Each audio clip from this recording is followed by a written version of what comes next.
Hi எல்லோரும் எப்படி இருக்கீங்க? இன்றைக்கி ஷார்ட்ஸில் என்னன்றதை பார்த்துடலாமா?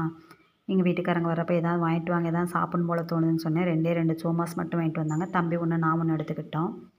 சோமாஸ் சாப்பிட்டோன்னே ஒரு டீயும் போட்டு கொடுத்தேன். தம்பி டீ சாப்பிட்டு டியூஷனுக்கு கிளம்பிட்டான். சமையல் என்ன ஜாடியில் காலி ஆயிடுச்சு. சரி, ஜாடியை கழுவி காய வச்சுருந்தேன். சரி, அதையும் ஓப்பன் பண்ணி ஊற்றி வச்சுக்கலாம். நம்ம காலையில் சமைக்கிறப்ப இது அவசரத்து நேரத்தில் இதை ஊற்றி வச்சுட்டு இருக்க முடியாதுன்னு முன்னக்கூடியே ஊற்றி வச்சாச்சு. நான் மற்ற பொருட்கள்லாம் கிளாஸ் ஜாரில் யூஸ் பண்ணுறேன். இந்த எண்ணெயை மட்டும் கிளாஸ் ஜாரில் யூஸ் பண்ண பயமாக இருக்குது. ஏன்னா எண்ணெய் ஐட்டங்க வந்து வழியை கீழே விட்டுருவோமோன்றக்காக தான் எண்ணெயை மட்டும் நான் கிளாஸ் ஜாரில் யூஸ் பண்ணுறதில்ல, சில்வர் ஜாடியில் யூஸ் பண்ணிக்கிறது. தம்பி படித்த ஸ்கூல்லலாம் நான்வெஜ்ஜெல்லாம் சாப்பிடவே விட மாட்டாங்க. இந்த ஸ்கூலில் நான்வெஜ் பிள்ளைங்கள்லாம் கொண்டு வந்து சாப்பிட்றாங்க, எனக்கும் செஞ்சு கொடுங்கன்னு சொன்னால் நான் கேட்ட நேரம் சிக்கன் இருந்ததுனால 65 போட்டு கொடுத்துட்டேன். எனக்கு என்னமோ அந்த நான்வெஜ்ஜெல்லாம் கொண்டு போய் படிக்கிற இடத்துல வச்சு சாப்பிட்றது எனக்கு பிடிக்கல தான். இதுதான் கடைசியாக வச்சுக்கணும் தம்பி, இனிமேலாம் அப்படி கொண்டு போகக்கூடாதுன்னு சொல்லிட்டேன். நம்ம அடுத்த ஒரு ஷார்ட்ஸில் பார்க்கலாமா? அந்த வீடியோ பிடிச்சிருந்தா சப்ஸ்கிரைப் பண்ணி ஒரு லைக் போடுங்க.